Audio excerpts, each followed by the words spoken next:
Esse podcast pode conter descrições de cenas fortes e com conteúdo violento, o que pode ser prejudicial para algumas pessoas. Recomendamos cautela para pessoas sensíveis ao tema.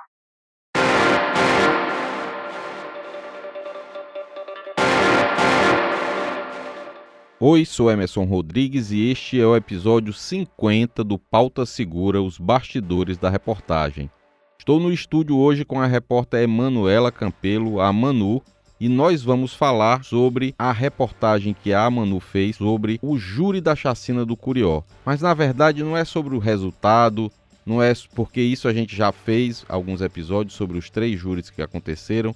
A gente vai falar do que aconteceu por trás, os bastidores realmente, mas não da reportagem, os bastidores dos órgãos públicos, do Ministério Público, da Defensoria Pública, da Rede Acolhe, enfim, como os órgãos se prepararam, esses órgãos públicos se prepararam, e o Tribunal de Justiça também, para cobrir, para fazer o maior júri da história do Ceará, o maior julgamento da história do Ceará.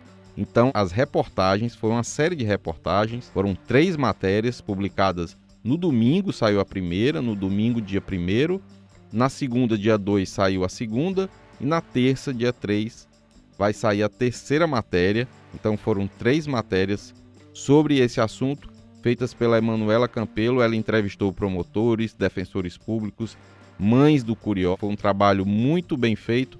E aí eu queria primeiro dar aqui as boas-vindas para a Manu, que está no nosso estúdio. Oi, Manu, tudo bem contigo? Oi, Emerson. Oi a todos que nos escutam, né? Que estão aqui mais uma vez no podcast Pauta Segura, nesse episódio 50, que é muito simbólico aqui pra gente.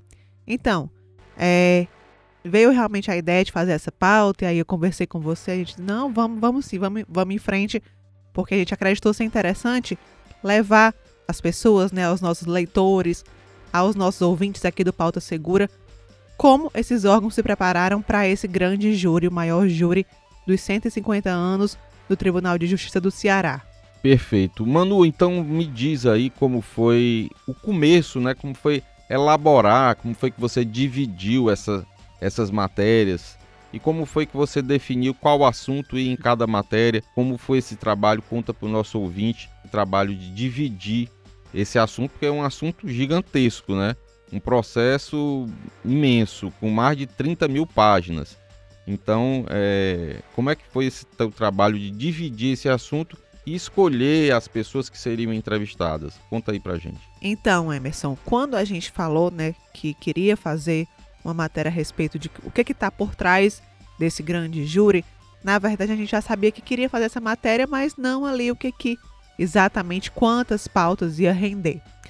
Primeiro eu procurei o Ministério Público e o TJCE, já adiantando aqui que a gente não deu tempo, né, a gente ouvir o TJCE, porque eles não conseguiram aí uma fonte a tempo para que a gente conseguisse entrevistar.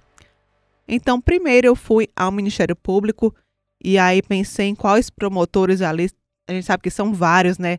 Lá ainda, na época da chacina, foram 11 promotores a assinar essa denúncia. Agora já outros promotores também atuando nesses 3 dias de júri. Nesses 3 dias não, né? Na verdade ali foram vários dias. Nessas 3 sessões do júri. Mas alguns promotores ali eu sabia que a gente precisava entrevistar. Quem são eles, né? A promotora Alice Iracema, que ela atuou em 2 júris. Também o promotor Luiz Bezerra, que também atuou em 2 júris. E a promotora Josiana França, que ela tem um papel aí muito simbólico ainda lá no início, né? De quando foi ofertada a denúncia nesse trabalho de acolhimento. E durante todos esses anos ela continuou realmente aí em contato com os sobreviventes, com as mães do Curió, e hoje ela coordena o NUAV, também tem um trabalho aí que impacta muito, até mesmo para levar, né? Manu, explica o que é o NUAV aí pra gente. Primeiro, que você falou no NUAV, eu sei que é um núcleo do Ministério Público, mas é bom a gente detalhar para quem não conhece esse trabalho, que é um trabalho muito importante. Então, o NUAV é o Núcleo de Atendimento às Vítimas de Violência. Já esclarecendo que lá em 2015, quando aconteceu a chacina, esse núcleo não existia, né?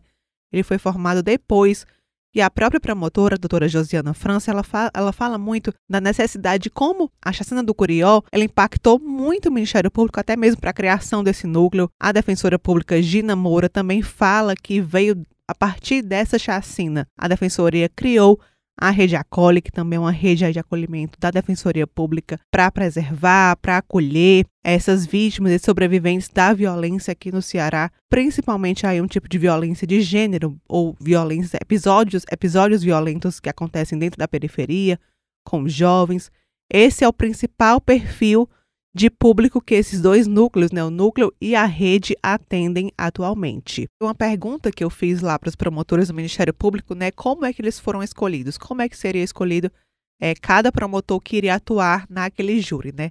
Já que os 11 lá da época da oferta da denúncia, né, não iriam atuar. E aí eles me explicaram, né, Dr. Luiz Bezerra me explicou também que ainda no mês de março deste ano, né, quando saiu a data do primeiro julgamento, né, foi uma sequência de 3 júris.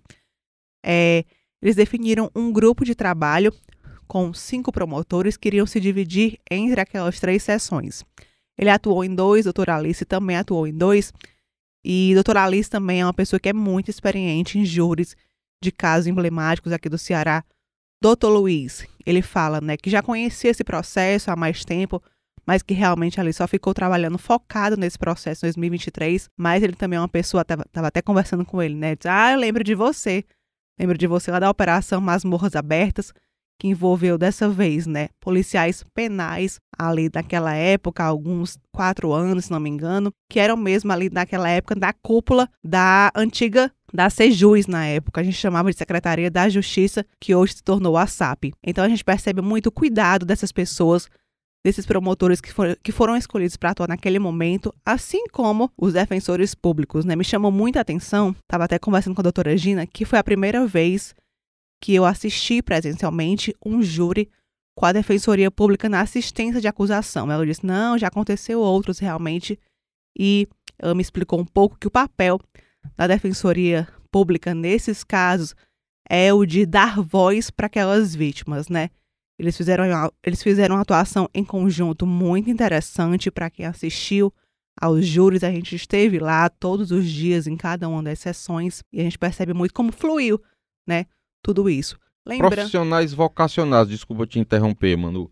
São profissionais vocacionados que a gente sente ali naquela hora, naquele momento que eles estão naqueles júris e que eles se entregam realmente de corpo e alma a cada processo daquele, a cada vítima, a cada assunto. São profissionais que a gente sente, né, o brilho nos olhos quando eles estão na tribuna. São profissionais realmente vocacionados e que têm aqui o nosso respeito, o nosso respaldo, né? Isso, Emerson, isso mesmo. Doutora Gina, né, que ela me falou até mesmo que esse papel da Defensoria de dar voz àquelas vítimas, àqueles sobreviventes, àquelas mães do Curió, é um caso que é muito emblemático aqui no estado do Ceará. Aconteceu há quase 8 anos.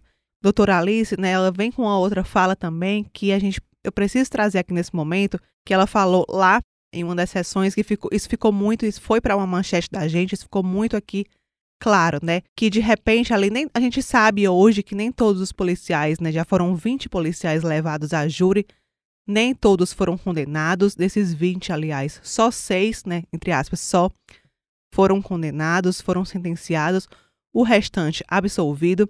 Mas ela tem uma fala muito impactante que ela diz assim, se não fosse a omissão da polícia naquele dia, naquela madrugada ali na Messejana, não teria existido chacina. Então o Ministério Público bate muito nessa tecla que os responsáveis não são só aqueles que dispararam, né, que seguraram a arma ali e apertaram o gatilho, mas também todos os que estavam naquele momento, naquele local, que de alguma forma poderiam ter interferido para evitar uma maior quantidade de morte, e isso não fizeram. Vamos ouvir agora aqui, vamos trazer um trechinho, inclusive, da fala da promotora Alice Iracema. O ponto mais difícil dessa investigação, da apuração desses fatos, foi investigar quem sabe investigar. Esse é o ponto principal. Por quê? Porque foram recolhidos cápsulas dos locais onde as vítimas morreram, testemunhas foram amedrontadas. Então, o NUAV teve uma participação muito importante, os promotores de justiça prestaram essa assistência as vítimas, porque esse depoimento delas foi muito importante. E aí a gente teve com todos esses obstáculos, nós conseguimos chegar onde chegamos. Nós não alcançamos todos os responsáveis por essa chacina, mas foi o que a gente conseguiu produzir com responsabilidade, e o que tem aí é suficiente para condenação. A gente ouviu aí a promotora Alice Iracema Aragão. Eu queria mais uma vez deixar aqui o meu reconhecimento aqui pelo trabalho que ela desenvolve nesse júri e em outros júris, né? É uma promotora, tem uma atuação que eu posso dizer que é brilhante em toda a sua carreira. Merece aqui o nosso reconhecimento, realmente. Manu, você ouviu outros promotores, como você já falou, o promotor Luiz Bezerra, e ouviu também a promotora Josiana França, né? A gente tem também trechos do promotor Luiz Bezerra para ouvir? Isso, também entrevistei o promotor Luiz Bezerra, e uma fala aqui que eu acredito que seja muito interessante que a gente traga aqui nesse momento, né? Já que a gente está falando dessa vez do bastidor do júri, é de como o Ministério Público ele reconhece que nem todos os envolvidos, né, sejam ali policiais militares ou não, policiais civis ou não, nem todos os que estiveram envolvidos naquele massacre foram identificados. No próprio inquérito, há relatos de testemunhas que disseram que tanto nos dois pontos onde estava ocorrendo a aglomeração de policiais e com as mesmas características daqueles que fizeram a execução do delito, que sejam homens encapuzados, com coletes ou roupas pretas, estavam aglomeradas em dois pontos específicos. Na verdade, 3 pontos específicos. Na base do crack É Possível Vencer, que era um antigo posto que havia, na praça próximo da igreja de São José e também próximo de uma rotatória. E aí tem testemunhas que dizem, eram em torno de 100 pessoas. Eu posso te dizer o seguinte, que certamente nem todos os indivíduos que promoveram e participaram dessa chacina foram identificados. Mas o que a gente pode assegurar é, os que foram seriamente responsabilizados e acusados pelo Ministério Público têm provas cabais que demonstram a participação e a efetiva responsabilidade deles no evento. Bem interessante aí essa fala do promotor Luiz Bezerra. E a gente tem também a fala da promotora Josiana França para falar desse trabalho fundamental que o Ministério Público fez no atendimento às vítimas, tanto as vítimas sobreviventes, como aquelas vítimas indiretas, né, que são os parentes, os familiares e as pessoas que foram testemunhar nesse julgamento aí grandioso que está sendo ainda o júri da chacina do Curió. Foram 3 sessões com vários dias, cada sessão dessa demorou vários dias, uma demorou acho que 8 dias, a outra demorou 6. São júris bem extensos, né? Com bastante dias aí e que demandam um esforço assim muito grande. Então tudo que eu falo aqui falo muito grande e extenso, é porque realmente é um processo, é um júri que é o maior realmente da história do Ceará, né? Então a gente tem a fala da promotora Josiana França. O que é que ela destacou, Manu, na fala dela aí que você gravou? Emerson, ainda aproveitando que você falou aí um pouco dos números, né, para a gente falar, demonstrar realmente a grandiosidade desse momento, foram 21 jurados, mais de 25 advogados de defesa. A gente também precisa falar do trabalho bem feito da defesa, né, já que ali a maioria até então desses policiais militares foram absolvidos em um total de 214 horas de julgamento. Eu acho que dessas 214 aí, pelo menos umas 200 a gente estava lá, viu? Esses que foram condenados, as penas somam 1.325 anos de prisão em um processo aí que já ultrapassa as 30 mil páginas. Então, você falou que a gente teve presente aí em quase todas as horas dessas 214, né? Aí a gente tem que fazer o chamamento aqui, o destaque para os nossos colegas, né? Você, Messias Borges, quem mais, Manu? Lembra aí? O Matheus Facundo também foi lá, o Nicolas Paulino ficou algum momento, a Bia, a Beatriz Ireneu também. Já no fim, o Lucas Falconeri também esteve aí durante algumas horas no fórum, fora todo o apoio que a gente teve de quem ficava na redação, né? A Luana Severo recebendo algumas matérias, todos os plantonistas, porque a gente sabe que muitos desses júris, né, entraram no fim de semana, pegou feriado.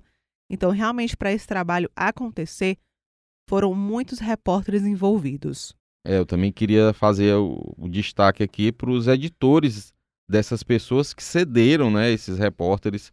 Felipe Mesquita, Nayana Siebra, a Mariana Lázari, que cederam esses repórteres, tiraram da sua cobertura diária para que eles pudessem participar desse momento aí da cobertura do júri da chacina do Curió. Vamos lá, voltando à questão da promotora Josiana França, Manu, qual foi o trecho que você trouxe de destaque da fala dela? A promotora Josiana França, que hoje coordena o NUAV, ela tem uma fala também muito interessante sobre todo o trabalho que foi feito durante todos esses anos para que as pessoas que elas precisavam ser ouvidas estivessem lá no dia, né, para depor no tribunal. Eu até falei para ela assim, perguntei assim, promotora, assim, imagino realmente como é a dificuldade, porque aqui a gente mantém algum contato com sobreviventes, com pessoas desse perfil, né, de outros casos também, como a própria chacina das Cajazeiras. Eu falei para ela, eu disse, olha, esse outro caso, essa outra chacina está com 5 anos, né?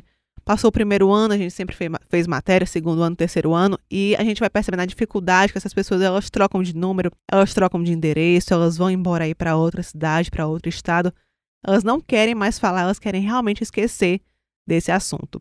E aí ela fala realmente da importância do NUAV, do acolhimento que foi feito, não só agora em 2023, não só lá em 2015, quando aconteceu, mas durante todos esses anos, realmente há ali uma relação de proximidade que foi estabelecida para que essas pessoas não desistissem do buscar justiça e que nesse momento tão importante lá no júri, elas se fizessem presentes. Também chamou muito a minha atenção um trecho da fala dela, que ela esclarece o trabalho do Ministério Público mesmo na logística, né, de buscar, de deixar essas pessoas. Vamos ouvir agora um trechinho.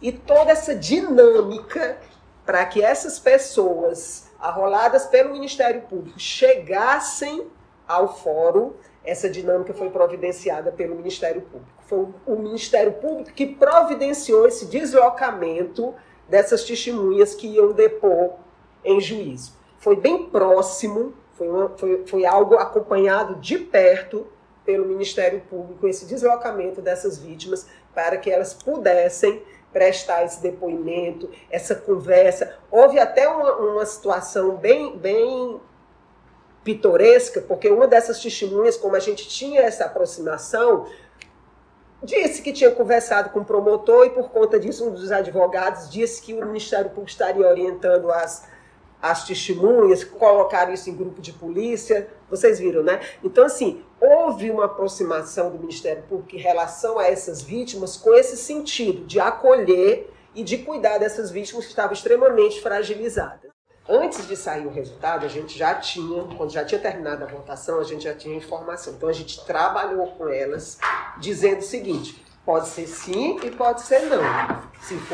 Se não for favorável a vocês, há o recurso. O Ministério Público vai recorrer. Elas estão num processo de credibilidade do Ministério Público muito grande. Elas acreditam muito no trabalho do Ministério Público. Então, assim, elas estavam muito tranquilas nesse aspecto. Elas queriam muito que o julgamento acontecesse. E é por isso que o trabalho com a vítima é importante, porque a responsabilização é importante, ela é importantíssima. Mas o cuidado dessa vítima, ele é muito importante, porque a repercussão dessa violência nessa pessoa também tem que ser vista. Não, porque senão essa repercussão dessa violência pode ser extremamente negativa na vida daquela pessoa. Bom, vocês ouviram aí a promotora Josiana França, que também aqui merece o nosso destaque. Está fazendo um trabalho muito bem feito no NUAV, é um trabalho relevante de destaque da promotora Josiana França. Lembrando também que a gente conversou, né, mais falas podem ser lidas nas matérias do Diário do Nordeste. Também falei com a psicóloga e com a assistente social do NUAV, porque eu sempre percebi ali naquele momento, transitando no fórum, né, enquanto muitas vezes ali nas pausas do júri, que sempre existia ali uma pessoa acolhendo diretamente aquelas mães do Curió. Não só o NUAV, não só a Defensoria Pública, mas também o SEDECA teve um trabalho super importante, tanto para aquelas mães, como também aqui para a gente, imprensa. Fica também nesse momento nosso agradecimento ao SEDECA Ceará. Manu, para finalizar essa parte das entrevistas que você fez, você também trouxe um trecho da fala da defensora pública Gina Moura, que é a responsável pela Rede Acolhe, né? Cuida das vítimas de violência aqui no Ceará, atuou no júri como assistente da acusação, ela e outros colegas. Então você tem uma fala da defensora Gina Moura. Isso, além do trabalho de mobilização do Ministério Público também, a gente percebeu esse trabalho de mobilização da Defensoria Pública, inclusive, né, a Defensora Pública Geral, ela estava ali durante muitos dias também acompanhando a sessão, como o próprio Procurador-Geral de Justiça. A Gina, ela ficou responsável ali por realmente ficar à frente das falas da Defensoria Pública nessa assistência de acusação, representando também a Rede Acolhe, já que é uma pessoa que durante todos esses anos ela teve um contato aí muito de perto com esse processo e com as vítimas sobreviventes. Vamos ouvir agora um pouco ela. O caso Curió, ele é muito emblemático, esse júri, ele deixou muito marcado o papel da Defensoria Pública nesse contexto. Eu posso dizer também que o júri do Curió é um júri que ele se marca, não só na Defensoria nesse aspecto, mas pela dimensão em que ele traz para a nossa sociedade, para o sistema de justiça. O caso Curió é muito mais do que as mães, as mães representam a periferia, os policiais é muito mais do que os policiais representam naquele momento um modo de agir, da força de segurança pública dentro das comunidades, E todo esse julgamento ele tem um impacto social e político muito grande na comunidade, na sociedade de uma forma geral, porque é a forma como se lê essa prática, como a justiça, representada pelo tribunal do júri, pelo conselho de sentença, a sociedade lê aquele caso. Ela aceita ou não aceita? Então, isso é muito significativo. Isso é um momento histórico da nossa justiça, mas um momento também histórico da sociedade cearense em relação às práticas que a gente sabe que acontece na periferia da nossa cidade, do nosso estado.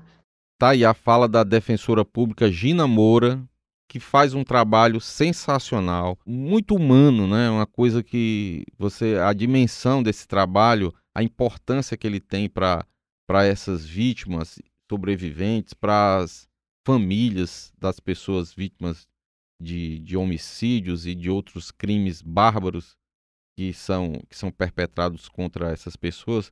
E esse trabalho da Defensoria é um trabalho realmente muito relevante para a sociedade. Fica o nosso destaque para a Defensoria Pública também e a Rede Acolhe. Até porque tem muita gente que pensa a Defensoria Pública tem o papel, além de defender pessoas que não têm uma forma de pagar advogado, acaba sendo conhecida aí, está sempre defendendo suspeitos ou criminosos mesmo, mas não é isso. A gente deixa aqui bem claro que o papel da Defensoria Pública é dar a essas pessoas, proporcionar a essas pessoas acesso à justiça mesmo. Perfeito, Emanuela. Então, queria aqui dar os parabéns para a Emanuela, para essa reportagem. Um tema sensível, um assunto muito delicado, mas que ela tratou sempre com profissionalismo e com muita dedicação. Agora vamos para o quadro factual.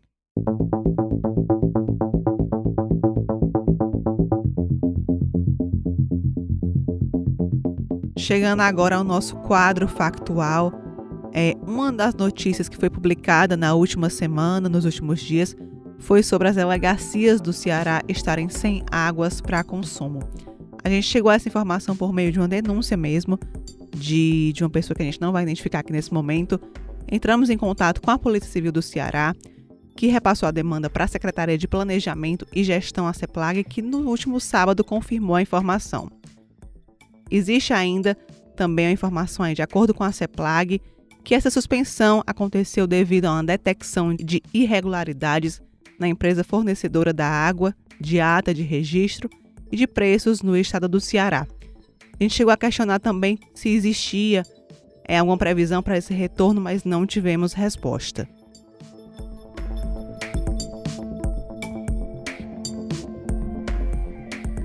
Rebelião em presídio na Grande Fortaleza. Os presídios da Grande Fortaleza voltaram a ficar com o clima bastante tenso. A unidade prisional Itaitinga 4, também conhecida como CPPL 4, registrou vários episódios de motim e que resultaram em uma rebelião maior na quarta-feira, dia 27 de setembro. As manifestações têm como motivo principal o retorno de um diretor à unidade. Esse diretor foi afastado pela Justiça no último mês de junho sob acusação de torturar internos. Ele tinha um período de afastamento, esse período expirou e a SAP resolveu fazer o quê? Botar o diretor de novo na mesma unidade, e o que revoltou os internos, né? Então, eles se rebelaram, 149 presos foram levados à Delegacia Metropolitana de Itaitinga sob acusação de motim e 9 internos ficaram feridos durante essa rebelião. Os policiais penais atuaram e aí houve ferimentos por parte de internos. A SAP também afirma, a Secretaria de Administração Penitenciária e Ressocialização, diz que os detentos agrediram os policiais penais e que a Polícia Penal se defendeu do ato criminoso e precisou utilizar o uso medido da força. Essa rebelião resultou em quê?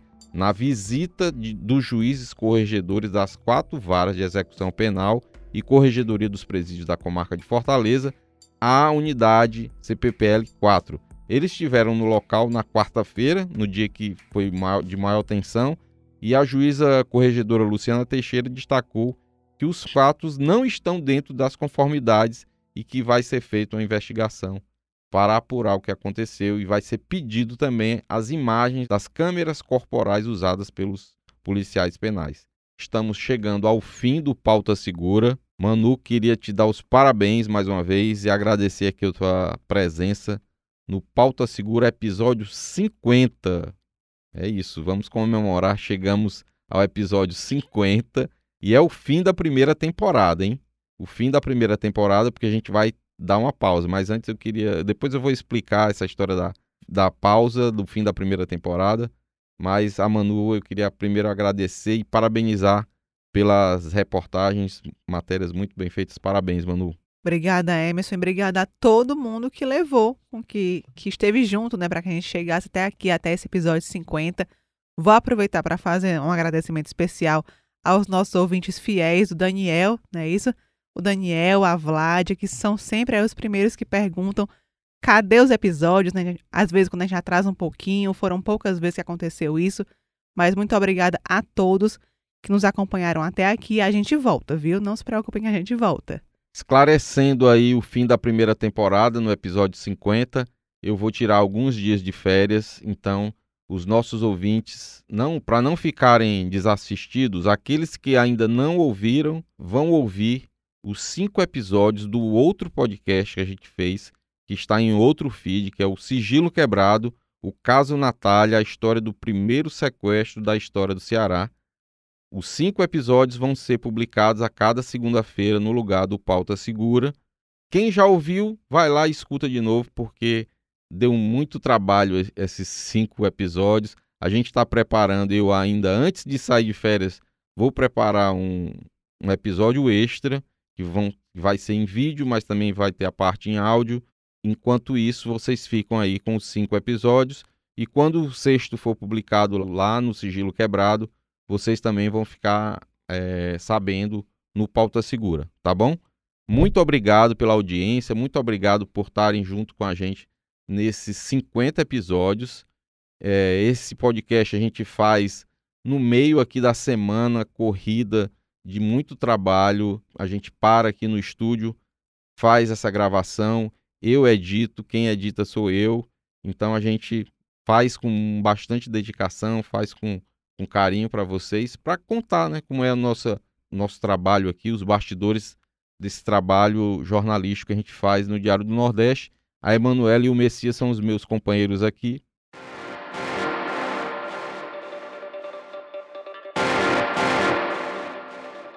Este foi o Pauta Segura, seu podcast semanal sobre os bastidores das principais reportagens sobre segurança que você lê no Diário do Nordeste. Siga o nosso podcast na plataforma de áudio da sua preferência ou no YouTube do DN.